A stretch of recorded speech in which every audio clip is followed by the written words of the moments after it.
Hey guys, welcome back on the channel. Fabrizio Romano here as always to keep you posted on the transfer market. Today guys, as usual, talking about transfers, talking about all the latest. So remember to like this video, turn on the notification bell, subscribe to the channel for all the news regarding several topics, several stories. We opened the day late night, after midnight, telling you about Savinho. Here we go, and Savio is now in London, time for medical test, contract signing as a new Tottenham Hotspur player. Is £75 million plus 10 in add-ons, but 5 of these add-ons are very easy to reach, and so it's considered as £80 million guaranteed plus 5 in add-ons, as I told you yesterday. And then the expectation is for Omar Marmoush to be the next one, because Omar Marmoush has an agreement on personal terms with Tottenham Hotspur. Omar Marmoush is keen on this move. He's keen on this new project at Tottenham, with the possibility to be an important, very important player for Roberto De Zerbi, while at Manchester City he found very limited space under Pep Guardiola, and that's the expectation also for this season with Enzo Maresca. And so this is why Tottenham are expected, probably not today, but in the next days, to close the deal for Omar Marmoush. So there is optimism to get it done. Another exclusive update of the morning is about Axel Disasi, the centre-back, French centre-back from Chelsea, joining Crystal Palace. The deal is done and agreed. The player was having his medical today at Crystal Palace. It's a straight loan with a loan fee, with salary covered, so there will be no buy option clause. There was already a discussion between Crystal Palace and Chelsea about the possibility to include Disasi into the deal for Maxence Lacroix to go the other way and go to Crystal Palace. Then there was no agreement, and now the agreement is in place on a straight loan. Exclusive news, Sunderland have agreed a deal to sign Julián Aoka, midfielder born in 2006 from Antwerp, wanted by the director Kiselfee, and now everything done for Aoka to be the new midfielder for Sunderland. They get their backup for Granit Xhaka, and also a player with a very interesting development to follow for the future. Talking about midfielders, guys, I also wanted to bring to the table the conversation regarding Adam Wharton, because for the English midfielder, super talent, excellent player, the position of Crystal Palace has always been clear in private and now also in public. The manager, Pierre Sage, said he's going to stay with us. He has to stay with us. We want him to continue with the dynamics. He's going to do very well with us, and then in 1 year he can go basically wherever he wants. Obviously, it's going to be in Crystal Palace sense, but closing all the doors to a potential exit this summer for Manchester City was never something really close or concrete, according to my information, because they knew that the player was not for sale. Then, as Man City are looking for midfielders to call for one of the most talented English players, it's obvious, but at the moment there were no advanced or concrete conversations to make it happen, because Palace don't want to sell the player. Then, anything surprising, I'm here to update you on a daily basis. We need to talk, guys, about Barcelona, about Arsenal, and about Julián Alvarez. We need to take a minute to talk about Julián Alvarez for one reason. That Julián Alvarez, at the moment, with Barcelona, there are no changes on Atletico Madrid's stance. So we know that in the last days, Barcelona have been waiting for Julián Alvarez, but still no change to the stance of Atletico Madrid. So at the moment, no substantial update. What I can tell you is that Atletico Madrid director Matteo Alemany was in London yesterday and in the recent hours to talk about opportunities. There were conversations about Nicolas Jackson, for example, and not only.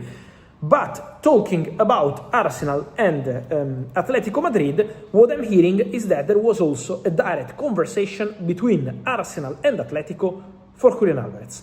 Arsenal wanted to understand the conditions of the deal for Julián Alvarez. So a conversation took place.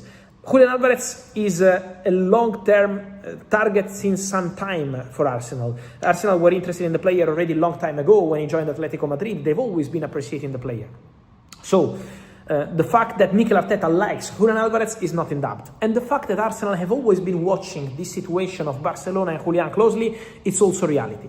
We have to see which kind of position would take the player, because so far the player was never proceeding in talks with Arsenal. So we have to see if now Julián would open doors to Arsenal or not.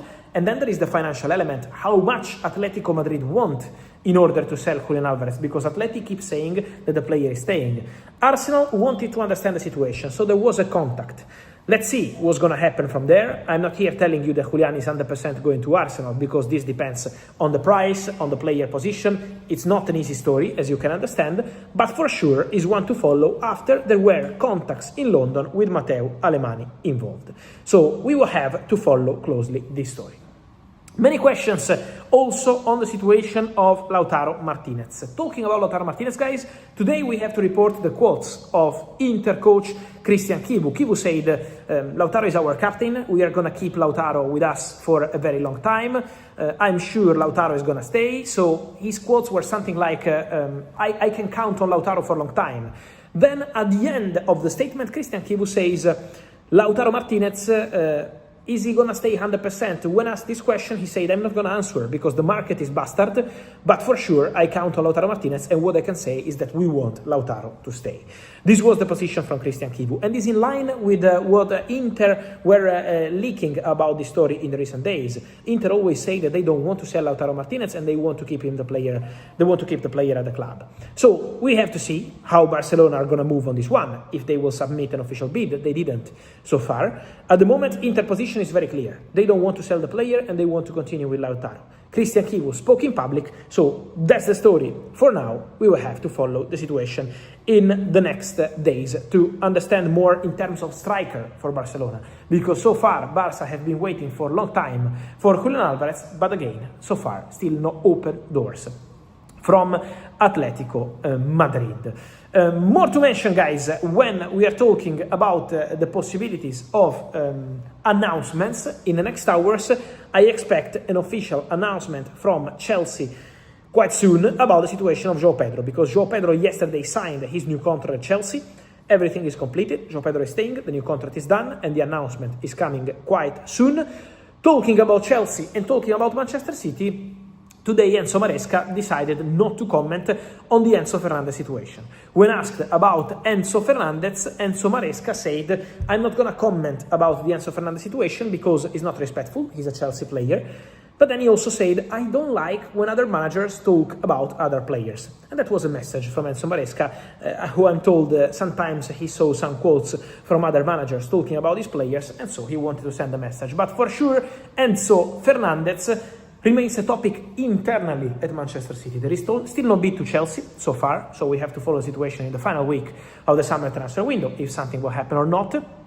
But in terms of active talks, at the moment is happening that Man City are talking to the agent of the player, Javier Pastore. Then we have to see if they will reach out to Chelsea and what kind of proposal they will send. Enzo Maresca today decided not to comment. Let me close with Dominic Livakovic, because it was a story I was telling you here on my YouTube channel a few days ago. And now I can tell you, Dominic Livakovic, there is a verbal agreement, Barcelona with Fenerbahce. 2 million euros fixed fee, 2 million euros in add-ons, potential 4 million euros package. What's the idea of Barcelona? Sign the player now, but count on the player from summer 2027, because Szczesny is leaving, and so Livakovic will be the new backup goalkeeper. So first goalkeeper Juan Garcia, second goalkeeper Livakovic from summer 2027. This is the idea, this is the plan. Then, what's missing in order to close and sign the deal? Barcelona are looking for a club to send Livakovic on loan for this season, to let him play and then return to Barcelona in 2027. We will follow the situation, guys, but remember to like this video, turn on the notification bell, subscribe to the channel. See you soon.